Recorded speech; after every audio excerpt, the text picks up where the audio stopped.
MTV news Kannada ವಾಹಿನಿಗೆ ಸ್ವಾಗತ. ಖಾಲಿ ಹುದ್ದೆಗಳ ಭರ್ತಿಗಾಗಿ ಎಐಡಿವೈಒದಿಂದ ಸಹಿ ಸಂಗ್ರಹ ಅಭಿಯಾನ. All India democratic youth organisation ಅಖಿಲ ಭಾರತ ಸಮಿತಿಯ ಕರೆಯ ಮೇರೆಗೆ ಇಂದು ಸರ್ಕಾರಿ ಗ್ರಂಥಾಲಯದ ಮತ್ತು ವಿವಿಧ ಕಡೆಯಲ್ಲಿ ಸಹಿ ಸಂಗ್ರಹ ಅಭಿಯಾನ ನಡೆಸಲಾಗಿದೆ. ಕೇಂದ್ರ ಸರ್ಕಾರದ 78 ಇಲಾಖೆಗಳಲ್ಲಿ ಖಾಲಿ ಇರುವ 9.79 ಲಕ್ಷ ಹುದ್ದೆಗಳನ್ನು ಹಾಗೂ ರಾಜ್ಯದ 43 ಇಲಾಖೆಗಳಲ್ಲಿನ 2.85 ಲಕ್ಷ ಹುದ್ದೆಗಳನ್ನು ಭರ್ತಿ ಮಾಡಬೇಕು. ಎಲ್ಲ ನೇಮಕಾತಿಗಳ ವಯೋಮಿತಿಯನ್ನು ಕನಿಷ್ಠ 5 ವರ್ಷ ಹೆಚ್ಚಿಸಬೇಕು. ಎಲ್ಲ ನೇಮಕಾತಿ ಪ್ರಕ್ರಿಯೆಗಳನ್ನು ಸಂಪೂರ್ಣವಾಗಿ ಪಾರದರ್ಶಕವಾಗಿ ನಡೆಸಬೇಕು. ಎಲ್ಲ ರೀತಿಯ ಪರೀಕ್ಷಾ ಅಕ್ರಮಗಳನ್ನು ತಡೆಗಟ್ಟಬೇಕು. ನೇಮಕಾತಿಯ ಅರ್ಜಿ ಶುಲ್ಕವನ್ನು ಸಂಪೂರ್ಣವಾಗಿ ಕೈಬಿಡಬೇಕು ಹಾಗೂ ನೇಮಕಾತಿ ಪರೀಕ್ಷೆಗಳಿಗೆ ಪರೀಕ್ಷಾರ್ಥಿಗಳು ಹಾಜರಾಗಲು ಉಚಿತ ಸಾರಿಗೆ ವ್ಯವಸ್ಥೆ ಮಾಡಬೇಕು.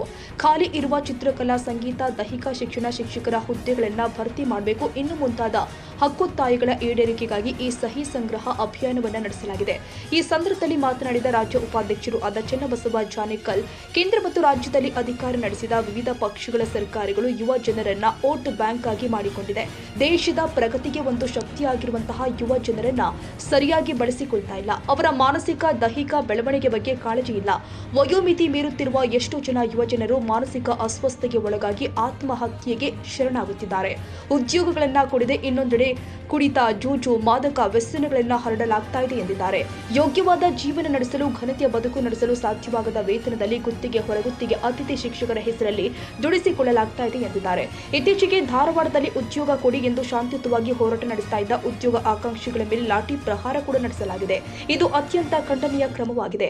ಕೇಂದ್ರ ಮತ್ತು ರಾಜ್ಯ ಸರ್ಕಾರಗಳು ಕೂಡಲೇ ಹುದ್ದೆಗಳನ್ನು ಭರ್ತಿ ಮಾಡಲು ಅಧಿಸೂಚನೆ ಹೊರಡಿಸಲು ಕ್ರಮ ಜರುಗಿಸಬೇಕು ಅಂತ ಆಗ್ರಹಿಸಿದರು. ಅದಕ್ಕೆ 2-3 ಅರ್ಜಿ ಹಾಕಿ ನಿಮ್ಗೆ ಎಷ್ಟು 3,000-4,000 ಖರ್ಚಾಗುತ್ತೆ. ಎಲ್ಲಿಂದ ಕೊಡ್ಬೇಕು ನಾವು? ಅಪ್ಪ ಅಮ್ಮ ನಮಗೆ ಓದಿಸಿದೇ ಕಷ್ಟ. ಓದಿಸಿ ಇವತ್ತು 18-20 ವರ್ಷ ತನಕ ಓದಿಸಿದಾರೆ, ಸಾಲ ಮಾಡಿದಾರೆ ಅವರು. ಇವಾಗ ಕೂಡ ನಿಮಗೆ ನಾವು ಅರ್ಜಿ ಹಾಕ್ಬೇಕಾದ್ರೆ ದುಡ್ಡು ಕೊಡ್ಬೇಕಂದ್ರೆ ಯಾವ ಇದು? ಇದನ್ನು ನಾವು ಸಂಪೂರ್ಣವಾಗಿ ನಿಲ್ಲಿಸಬೇಕಂತ ನಾವು ಹೇಳ್ತಾರೆ. ಮತ್ತು ಇನ್ನೊಂದು ಭಾಳ ಬೇಡಿಕೆ ಏನಂದರೆ, ನೀವು ಎಕ್ಸಾಮ್ಸ್ ಬರೆಯಕ್ಕೆ ಹೋಗ್ತಾರಲ್ಲ, ಸಂದರ್ಶನಕ್ಕೆ ಹೋಗ್ತಾರೆ, ಎಕ್ಸಾಮ್ಸ್ ಹೋಗ್ತಾರೆ, ಅವಾಗ ಸಾರಿಗೆ ವ್ಯವಸ್ಥೆ ಉಚಿತ ಆಗಬೇಕು. ಹೆಣ್ಣು ಮಕ್ಕಳಿಗೆ ಈಗ ಆಗಿದೆ, ಆದರೆ ಎಲ್ಲರಿಗೂ ಆಗಬೇಕದು. ಆದರೆ ಟ್ರೈನಲ್ಲಿರ್ಬೋದು, ಬಸ್ಸಲ್ಲಿರ್ಬೋದು, ಉಚಿತ ಸಾರಿಗೆ ವ್ಯವಸ್ಥೆ ಮಾಡಬೇಕಂತ ನಾವು ಹೇಳ್ತಾರೆ. ಇಂಥ ಬೇಡಿಕೆಗಳನ್ನ ನಾವು ಕೇಳಬೇಕಾ ಕೇಳಬಾರ ಸ್ನೇಹಿತರೆ? ಇದು ನಮ್ಮ ಹಕ್ಕು, ಇದು ಮೂಲಭೂತ. ಒಂದು ಡೆಮಾಕ್ರಸಿ ಅಂತಂದರೆ, ಪ್ರಜಾತಂತ್ರ ಅಂದರೆ ಅದು ಬರೀ ನಮ್ಮ ನೋಟ್ ತಗೊಳ್ಳೋದು ಪ್ರಜಾತಂತ್ರ ಅಲ್ಲ. ನಮಗೇನು ಕರ್ತವ್ಯ ಇದೆ, ಅದ್ರಂಗೆ ನಮ್ಮ ಹಕ್ಕುಗಳಿದಾವೆ, ಆ ಹಕ್ಕುಗಳನ್ನ ನಾವು ಕೇಳಬೇಕಾಗತ್ತೆ ಸ್ನೇಹಿತರೆ. ಆ ನಿಟ್ಟಿನಲ್ಲಿ ನಮ್ಮ ಸಂಘಟನೆ ಇವತ್ತೊಂದು ಹೋರಾಟವನ್ನು ಮಾಡ್ತಾ ಇದೆ. ಅಲ್ಲಿ ಭಗತ್ ಸಿಂಗ್, ನೇತಾಜಿ ಸುಭಾಷ್ ಚಂದ್ರ ಬೋಸ್, ಚಂದ್ರಶೇಖರ್ ಆಜಾದ್, ಅಶ್ಫಾಕುಲ್ಲಾ ಖಾನ್, ಪ್ರೀತಿಲತಾ, ಇಂಥವ್ರ ಒಂದು ಆದರ್ಶದ ಪರಂಪರೆ ಏನಿದೆ, ಆ ಪರಂಪರೆಯ ದಾರಿನಲ್ಲಿ ನಾವು ಹೋರಾಟವನ್ನು ಮಾಡ್ತಾ ಇದ್ದೀವಿ. ಇದು ಒಬ್ಬ ವ್ಯಕ್ತಿ ಮಾಡೋದಾಗಲ್ಲ ಸ್ನೇಹಿತರೆ, ನೀವೆಲ್ಲರೂ ಕೂಡ ಬೀದಿಗೆ ಬರಬೇಕಾಗತ್ತೆ. ಇವೆಲ್ಲ ಬಂದರೆ ಈ ಒಂದು ಹೋರಾಟ ಸಕ್ಸಸ್ ಆಗುತ್ತೆ ಅಂತ ನಾನು ಹೇಳಕ್ಕೆ ಇಷ್ಟಪಡ್ತೀನಿ. ಮತ್ತು ಬೆಂಗಳೂರು ಚಲೋ ಇಟ್ಕೊಂಡಿದ್ದೀವಿ ನಾವು. ಫೆಬ್ರವರಿಯಲ್ಲಿ ಅಧಿವೇಶನ ಬರ್ತಾ ಇದೆ. ಈಗ ಅವರು ನೋಡ್ರಿ, ಧಾರವಾಡದ ಹೋರಾಟದ ಪ್ರಭಾವದಿಂದ ಮತ್ತು ಬೇರೆ ಬೇರೆ ಜಿಲ್ಲೆಗಳ ಹೋರಾಟದಿಂದ ಏನಾಯಿತು, ಅಧಿವೇಶನದಲ್ಲಿ 56,000 ಪೋಸ್ಟ್ ನೇಮಕಾತಿ ಮಾಡ್ತೀವಿ ನಾವು ಅಂತ ಹೇಳಿದ್ರು, ಹಂತವಾಗಿ.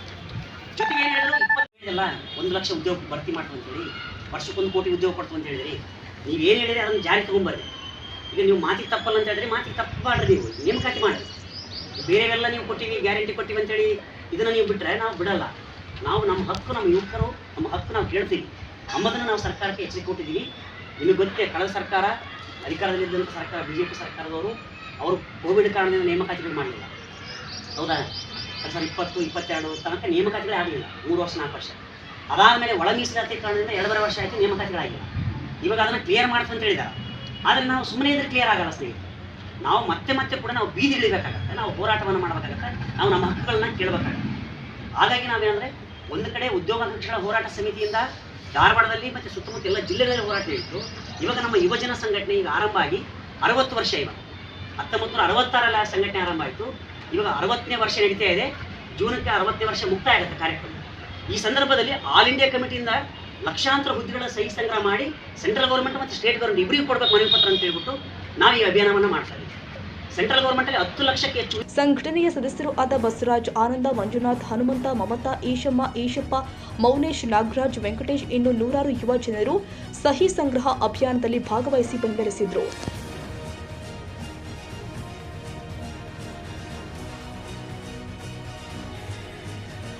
ತಾಜಾ ಸುದ್ದಿಗಾಗಿ ಎಂಟಿವಿ ನ್ಯೂಸ್ 24x7ಗೆ ಸಬ್ಸ್ಕ್ರೈಬ್ ಮಾಡಿ ಮತ್ತು ಬೆಲ್ ಐಕಾನ್ ಅನ್ನು ಒತ್ತಿ. ತಪ್ಪದೇ ಲಿಂಕ್ ಶೇರ್ ಮಾಡಿ.